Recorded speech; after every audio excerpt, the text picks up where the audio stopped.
नमस्कार. पहिल्या टप्प्यामध्ये महाराष्ट्रामध्ये देखील आपण PM किसान योजनेचा 21वा हप्ता जाहीर होणार दिवाळीपूर्वी पाहिलं होतं.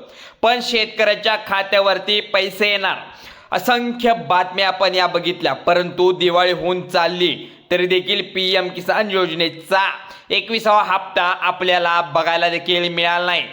शेतकऱ्यांच्या मध्ये चिंतेचं वातावरण हे त्या कारणामुळे पसरलेलं आहे. PM किसान योजनेचा 21वा हप्ता दिवाळीपूर्वी जो मिळणार होता तो लांबवला आहे का, असं प्रश्न शेतकऱ्यांच्या मनामध्ये तयार झाला आहे. नेमकं यावर शासनाने काय उत्तर दिलं आहे आणि PM किसान योजनेचा 21वा हप्ता नेमकी शेतकऱ्यांच्या खात्यावरती किती तारखेला आणि किती वाजता येणार आहे ते आपण या व्हिडिओच्या माध्यमातून पाहूया. बघा इथे शासनाच्या वतीने नेमकं काय सांगितलं आहे. बघा इथं सविस्तर त्यांनी सांगितलं आहे की त्याकरता व्हिडिओ शेवटपर्यंत बघा. सोबत चॅनलवरती नवीन आले असाल तर आत्ताच चॅनलला सबस्क्राईब करून व्हिडिओला सोबत लाईक करा. तर सर्वप्रथम इथं सांगण्यात आलेलं आहे. बघा इकडे आपण जाणून घेऊया PM किसान योजनेचा संबंधित शासनाच्या वतीने नेमकं काय अपडेट आहे. तर मित्रांनो इथून सांगू इच्छितो की PM किसान योजनेचा हप्ता दर 4 महिन्याने असतो.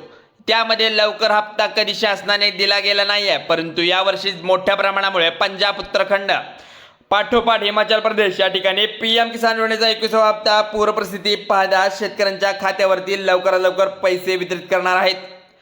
तर 26 सप्टेंबर 2025 रोजी त्या पैसे मिळाले असून त्यांना दिलासा या ठिकाणी मिळत आहे. मोठ्या जम्मू काश्मीरमध्ये देखील हा हप्ता वितरित केला शासनाने मार्फत दिला जात आहे. बघा जम्मू काश्मीरमध्ये शासनाच्या मार्फत हा पैसे दिले जात आहेत. इथे लवकरात लवकर वितरित करायचं काम सरकार करत आहे, शासनाच्या माध्यमातून करत आहे. पण त्यानंतर महाराष्ट्राचा नंबर आहे असं शेतकऱ्यांना वाटत बघितलं तर महाराष्ट्रामध्ये देखील शेतकऱ्यांच्या अतोनात नुकसान झाले आहे. त्यामुळे त्या कारणामुळे महाराष्ट्रातील शेतकऱ्यांना देखील थोडासा वेळ मिळत आहे. ही शेतकऱ्यांना देखील माहिती मिळत आहे. ती म्हणजे कोणती, तर त्या बातम्यातही देखील आपण पाहत आहोत. असंख्य बघितलं असाल तुम्ही दिवाळीपूर्वी पैसे आले पैसे गेले पण अद्यापही पैसे आलेले नाही. उलटून गेली दिवाळी पण PM किसान योजनेचा 21वा हप्ता खात्यावरती येत नसल्याचं आपल्याला दिसून येत आहे. तर शासनाने उत्तर दिलं आहे की सोबत निर्णय काय घेणार आहे सरकार, सविस्तररित्या माहिती जाणून घेऊया. प्रथम तुम्हाला सांगू इच्छितो की ते PM किसान योजनेचा आतापर्यंत जे शेतकरी प्राप्त राहिलेत असून अपात्र जे असतील पात्र असतील त्यांच्यासाठी माहिती आहे. बघा पात्रता असणाऱ्यांच्या शेती व या योजनेतून केंद्र शासनाच्या माध्यमातून 15 ऑक्टोबर 2025 रोजी अपात्र केले गेले असून यामध्ये नसेल 31 लाख प्लस शेतकरी या योजनेतून केंद्र शासनाच्या माध्यमातून एकाच दिवशी एकाच वेळी झटक्यामध्ये माहिती शासनाच्या वतीने आपल्याला 12:15 दिली गेली आहे. मित्रांनो असंही नाही की तुम्ही फक्त PM किसान योजनेतून अपात्र झाले असा. तुम्ही सोबत नमो शेतकरी योजनेतून देखील ऑटोमॅटिक अपात्र गेले असाल. म्हणजे टोटल 6 + 6 12 म्हणजेच 12,000 रुपये तुम्हाला वार्षिक नुकसान तुमच्या खात्यामध्ये होणार. नेमकं याचं कारण शासनाने काय दिलं आहे पाहूया इकडे. जे की 31 लाख शेतकरी एका झटक्यामध्ये अपात्र गेले होते. त्यामध्ये सरकारने कारण देत सांगितलं की आहे की एकाच कुटुंबातील अनेक लोक योजनेचा लाभ घेत होते. म्हणजे तुमच्या नावे जर तुम्ही असेल, तुम्ही पाहिला असेल, तुम्हाला मुलांनो बघा इकडे मुलांच्या नावे जमीन असेल की तुमच्या बायकोच्या नावावर जर जमीन असेल आणि तुम्ही तिघेही जर योजनेचा लाभ घेत असाल तर आत्ता फक्त तुम्हाला एकाच वेळी योजनेचा लाभ मिळू शकतो. बाकीच्या दोघांना मिळू शकत नाही. तुम्हाला कुणाला तरी एकट्यालाच मिळणार. डायरेक्ट तुमच्या बँकेच्या खात्यात येणार आणि डायरेक्ट तुम्ही अपात्र ठरू शकता हे जर जोडला असेल तर. बघा 15 ऑक्टोबर 2025 रोजी केला आहे. सोबतच KYC जर तुम्ही पूर्ण केले नसेल तर आधार कार्ड बँक खात्याशी जर तुम्ही लिंक केलं नसेल तर तुम्हाला तुमच्या खात्यामध्ये योजनेचा अपात्र केले गेला आहे.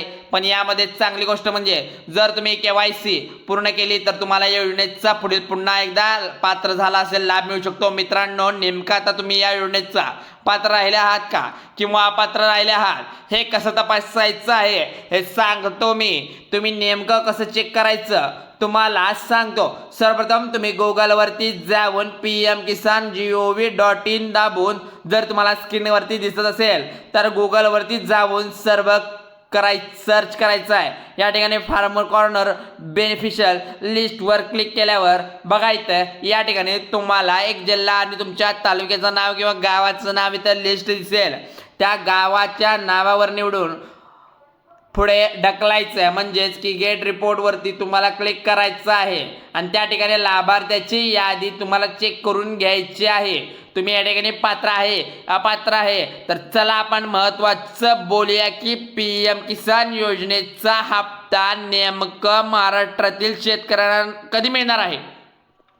तुम्हाला सांगू इच्छितो की पंजाबमध्ये पूर परिस्थिती निर्माण झाल्यामुळे येथील शेतकऱ्यांना दिलासा दिला आहे, पण इथं मोठ्या प्रमाणात हिमाचल प्रदेश उत्तराखंड देखील पूर परिस्थिती कारण असल्यामुळे देत असल्यामुळे इथं शेतकऱ्यांचा केंद्र शासनाच्या वतीने दिलासा मिळत आहे, परंतु महाराष्ट्रामध्ये तसं होत नाही आहे, इथं दिसत नाही आहे. महाराष्ट्रामध्ये पूर परिस्थिती निर्माण झाली तरी शेतकरी अजूनही शेतकऱ्यांना पैसे मिळाले नाहीत. बघा इकडे मोठ्या प्रमाणात नुकसान झालं असून परंतु केंद्र सरकार अगदी कठोर बनत महाराष्ट्रातील शेतकऱ्यांसाठी 24/7 म्हणजे इकडे बघा महाराष्ट्र सरकार अजूनही गप्प बसलेलं आहे. टप्प्यामध्ये जसं पंजाब हिमाचल प्रदेश असेल उत्तराखंड असेल किंवा PM किसान योजनेचा 21वा हप्ता वितरित केला असेल, त्यानंतर दुसरा जो असेल बघा इकडे दुसरा टप्पा म्हणजे काय, दुसऱ्या टप्प्यामध्ये महाराष्ट्र असणार आहे, मध्य प्रदेश 6 इतर राज्य असणार आहेत, परंतु केंद्र शासनाच्या माध्यमातून शेतकऱ्यांच्या लवकरात लवकर दिलासा जाणार असल्याची माहिती आपल्याजवळ आलेली आहे. बघा इकडे दिलासा मिळणार आहे, पण कधी मिळणार आहे, कधी कितपत मिळणार आहे अजूनपर्यंत थोडीफार माहिती PM किसान योजनेची आलेली नाही आहे. मग कसं म्हणू शकता तुम्ही अजूनपर्यंत PM किसान योजनेची पैसे येऊ शकतात. बघा इकडे म्हणू शकतो की कारण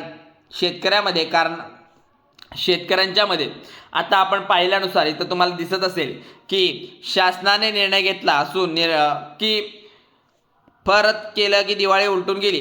बघा इकडे शासनाने दिला की काही कारणे अशी आहेत की तिथे शासनाने निर्णय दिला, नाराजी पसरली आहे की देखील केंद्र सरकार शासनाचा निर्णय घेतला असून शेतकऱ्यांना परत केले की दिवाळी परंतु गेली तरी देखील PM किसान योजनेचा 21वा हप्ता येईल.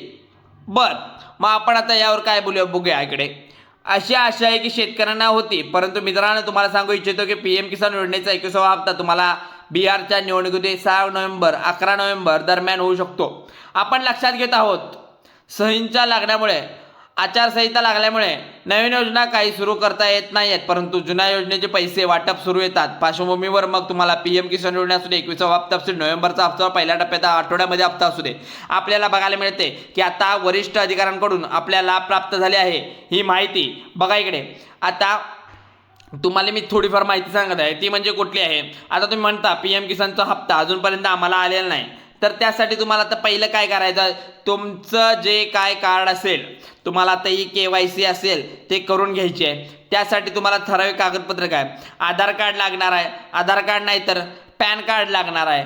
बघा आता लक्ष देऊन बघायचं माझ्याकडे, कारण की मी जे सांगणार माहिती तुम्हाला जर आता PM किसान योजनेचा हप्ता जर मिळत असेल, योजनेचा हप्ता तो हप्ता आणि आता पीक विम्याचा पण हप्ता जर मिळत असेल, आता तुम्हाला मोठी अपडेट देत आहे मी. ती कुठली तर तुम्हाला लवकरात लवकर या दोन्ही म्हणजे आता मी जे सांगितले हे दोन्ही PM किसान असू दे किंवा नमो शेतकरी असू दे आणि आपलं पीक विमा असू दे, हे तिन्ही जे तुम्हाला जर मी हप्ते सांगत आहे हे तिन्ही जर तुम्हाला आत्ता या महिन्यामध्ये मिळाले तर चांगलंच आहे. कारण की आता लाडक्या बहिणीचे पण पैसे लवकरात लवकर वितरित होण्याचं काम सुरू झालेलं आहे. नोव्हेंबरचा हप्ता तुम्हाला अजून पटत नसेल तर तुम्हाला ते पण सांगतो इथं. बघा जर तुम्हाला जे पैसे आले समजा आता तुम्हाला आज तारीख आहे, आज तारीख काय येते 22 सप्टेंबर 22 ऑक्टोबर, त्यामुळे 22 तारीख नंतर आता तुम्हाला उद्या 23 आणि 24 या 3 दिवसामध्ये तुम्हाला PM किसान असू दे आणि पीक विम्याचं पण दोन्ही पैसे एकत्र येऊ शकतात. हे आत्ताचे मोठे अपडेट मला समजले आहे. त्यामुळे आत्ताच तुमची KYC असू दे नाहीतर कुठलीही गोष्ट असू दे आत्ताच तुम्ही कंप्लीट करून ठेवा, कारण की एकदा पैसे हातातून गेले तर पुन्हा मिळणे नाही. त्यामुळे तुमचे पैसे कुठेही जात नाहीत, त्यामुळे तुम्ही काळजी करून घ्या. चला तुम्हाला पण दिवाळीच्या हार्दिक हार्दिक शुभेच्छा. चला धन्यवाद. व्हिडिओ आवडल्यास लाईक करा, शेअर करा आणि सबस्क्राईब करायला विसरू नका.